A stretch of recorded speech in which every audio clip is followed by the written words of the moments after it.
lot of these platforms, they've been holding me back from really going in and exposing what I really want to expose. That's R. Kelly's former cellmate, and he's finally speaking out about what's really happening with the rapper behind bars. In case you haven't heard, R. Kelly is currently facing. R. Kelly was then removed against his will by guards from the prison and was not allowed to be treated. And they are saying that basically this could kill him because of the blood clots and the care that they are alleging he is not receiving. We've got all the details, and this situation involves some major nemeso. Let's get into it. The stakes are high, and R. Kelly is fighting for his life behind bars. While much of the drama has been kept under wraps, everything changed in June 2025. That's when his legal team, led by attorney Beau Brindley, filed what could be one of the most explosive legal motions in recent memory. Submitted in Chicago federal court, the motion called for R. Kelly's immediate release to home detention. The shocking claim? That officials within the Bureau of Prisons, along with members of the Aryan Brotherhood, were allegedly involved in a murder plot against him. These are people who seek to kill Mr. Kelly, rather than allow the corrupt criminal conduct of those who manufactured his convictions be exposed. But this wasn't just a case of lawyers making dramatic claims to win their client's release. This motion came with serious backing. It included a sworn statement from a key witness who claimed to have first-hand knowledge of the alleged plot to kill R. Kelly. At the center of these explosive allegations is McQuill Glenn Stein, a terminally ill inmate who identified himself as a shot caller within the Aryan Brotherhood.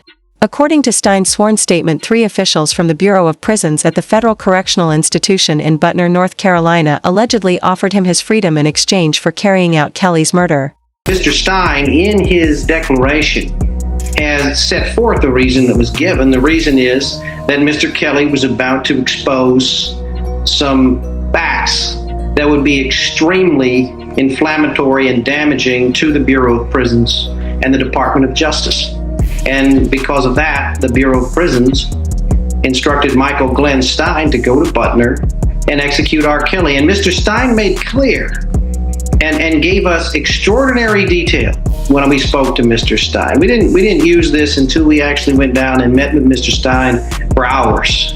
And he told us in extraordinary detail that this is not the first instance, that this happens all the time, that the Aryan Brotherhood has been directed to commit murders and beatings at the behest of prison officials for years. According to R. Kelly's attorney Beau Brindley, Stein was allegedly told that Kelly was preparing to reveal explosive information details that could severely damage both the Bureau of Prisons and the Department of Justice.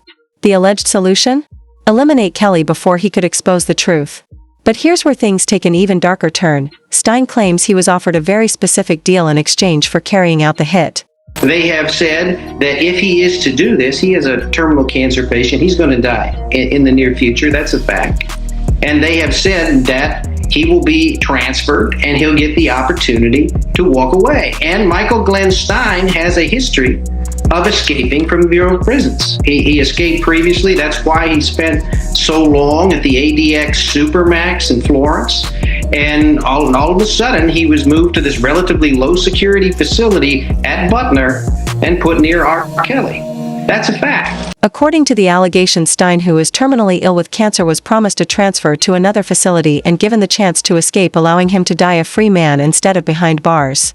Given his history of escaping Bureau of Prisons facilities and his previous placement at ADX Supermax in Florence, the escape offer sounded all too plausible. But then something unexpected happened. Instead of following through with the alleged murder, Stein claims he had a change of heart. He allegedly arrived at R. Kelly's prison unit in March 2025, and rather than acting on the order he says came from BOP officials, Stein chose to warn Kelly about the plot. According to Kelly's attorney, Stein disclosed that arrangements like this, where prison officials allegedly instruct gang members to carry out violent acts, are common. He claimed the Aryan Brotherhood has long been used by prison staff to conduct beatings and murders at their direction.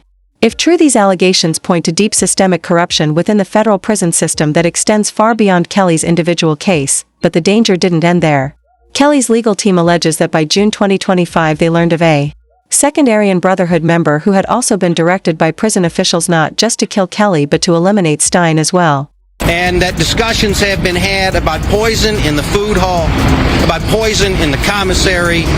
Discussions with Mr. Stein have been had about stabbings.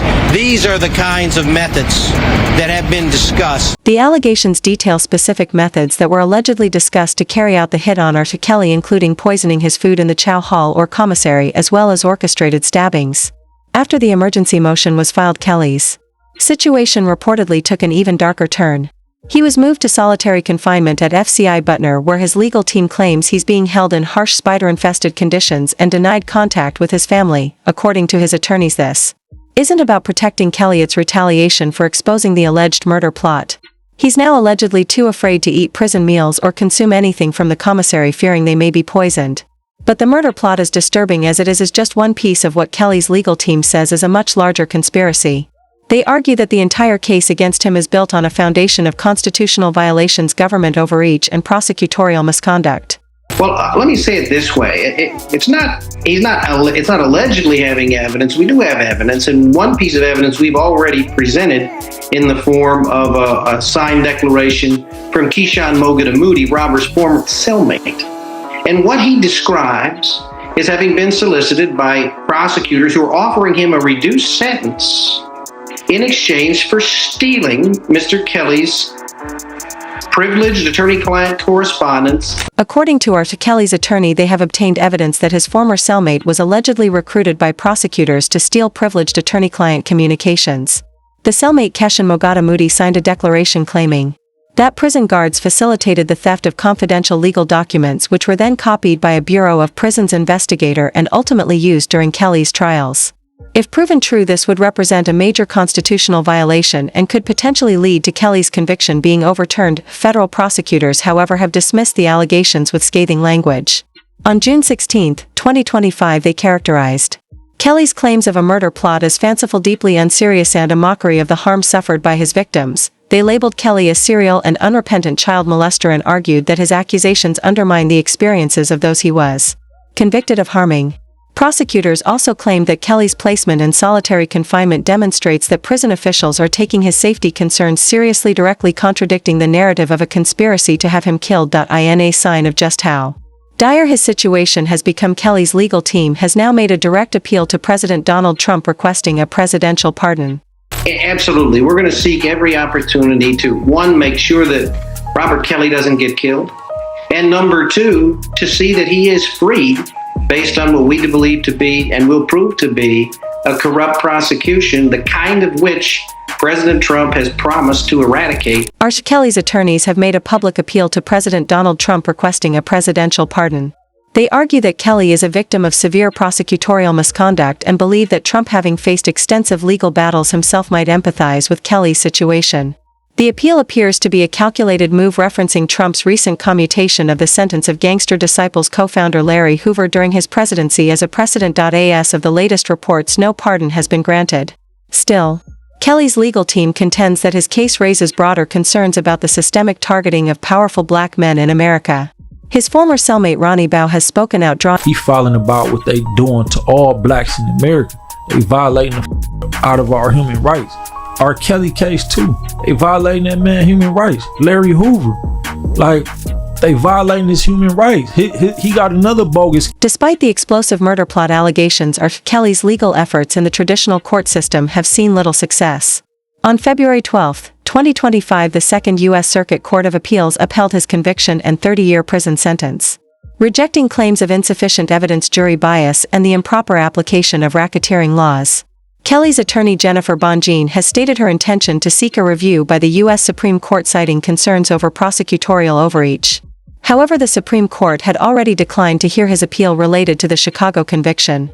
Back in October 2024, even amid ongoing legal battles and alleged threats to his safety, Kelly has reportedly remained creatively productive while incarcerated. In a March 2025 podcast interview with fellow inmate TUN-AANDP, he claimed to have written 25 new albums behind bars, but the story took a serious and unexpected turn. According to newly filed court documents, Kelly suffered a frightening medical Emergency while in custodian incident his legal team claims was triggered by prison staff administering improper medication. So in the emergency filing, they allege that R. Kelly was giving an additional dose of medication by prison staff, and they're alleging that because of that additional medication that he was instructed to take and that he actually took, he suffered a overdose. So they say that R. Kelly woke up allegedly on June 13th and he felt faint, he was dizzy, he started to see black spots, he got up and he fell, he crawled to the door of the cell and he lost consciousness. Then at that point he was placed on a gurney. He was taken by ambulance to a nearby hospital because they tried to take him to the hospital inside of or associated with the facility that he's in, but they couldn't help. However, Kelly's physical and mental condition seems to be deteriorating. He has diabetes and has faced significant health challenges including blood clots, and his leg an issue he stated nearly cost him his life. R. Kelly allegedly has been asking for months to get some medical attention to a swollen leg. R. Kelly's legal team says that once he was taken to the hospital for this overdose situation, R. Kelly brought up the swollen leg, and they allege that doctors there then took a look at the swollen leg and they found blood clots in R. Kelly's right leg, allegedly, in his left leg, in his lungs, allegedly. And R. Kelly's legal team is saying that R. Kelly was then told he should stay 7 days in that hospital for surgery, and then it would be an additional 2 weeks because of whatever care they were going to need to give him. But his legal team alleges that once the prison was contacted, R. Kelly was then removed against his will by guards from the prison and was not allowed to be treated. And they are saying that basically this could kill him because of the blood clots and the care that they are alleging he is not receiving.